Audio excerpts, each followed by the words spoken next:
आता एक महत्त्वाची बातमी पाहतोय की कोल्हापुरातून बातमी समोर येते। कोल्हापुरात ठाकरेंच्या शिवसेनेकडून सुनील मोदी स्वीकृत नगरसेवक म्हणून त्यांची निवड झालेली आहे। सुनील मोदींची निवड झाल्यानंतर शिवसैनिक आक्रमक झालेले पाहायला मिळाले। सुनील मोदींनी शिवसैनिकांचा घात केल्याचा आरोप करण्यात येतोय।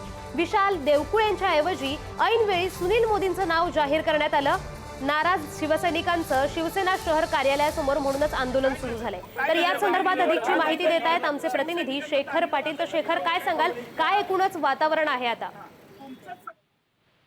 खर तर ठाकरेंच्या शिवसेनेचे शहर प्रमुख आहेत सुनील मोदी, मात्र त्यांची काँग्रेसच्या कोट्यातून स्वीकृत नगरसेवक म्हणून आता निवड करण्यात आलेली आहे। यालाच विरोध जो आहे तो काही शिवसैनिकांनी घेतलेला आहे। सुनील मोदी यांचं नाव खर तर कालपर्यंत चर्चेत होतं, मात्र त्यांना विरोध देखील होताना पाहायला मिळत होता। मात्र त्यांच्या नावाच्या ऐवजी इतर दुसऱ्याचं नाव देखील समोर येण्याची शक्यता होती, मात्र आज त्यांच्याच नावाची पुढं पसंती सगळ्यांनी दिली आणि पुढे त्यांचंच नाव समोर आलं। मात्र या सगळ्याचा राग पकडत काही शिवसैनिक जे ते आक्रमक होत त्या ठिकाणी सुनील मोदींच्या कार्यालयासमोर आले आणि त्या ठिकाणी एकच दंगा त्यांनी घालायला सुरुवात केली, जी सगळी दृश्य आपण पाहतोय।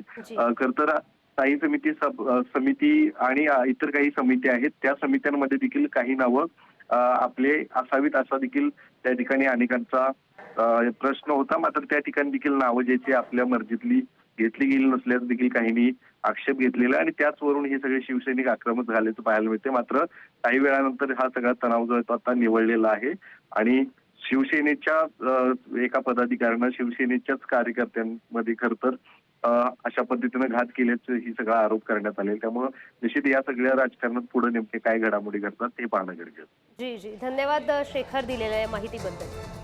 तर आपण पाहतोय कोल्हापुरात ठाकरेंच्या शिवसेनेकडून सुनील मोदी स्वीकृत नगरसेवक म्हणून निवडून आले आणि त्यानंतर शिवसैनिक आक्रमक झाल्याचं पाहायला मिळतंय। सुनील मोदी यांची निवड झाली आणि त्यानंतर शिवसैनिक आक्रमक झाले। सुनील मोदींनी शिवसैनिकांचा घात केल्याचा आरोप करण्यात येतोय। विशाल देवकुळेंच्या ऐवजी ऐनवेळी सुनील मोदींचं नाव जाहीर करण्यात आलं आणि त्यामुळे नाराज शिवसैनिकांनी शिवसेना शहर कार्यालयासमोर आंदोलन केलं।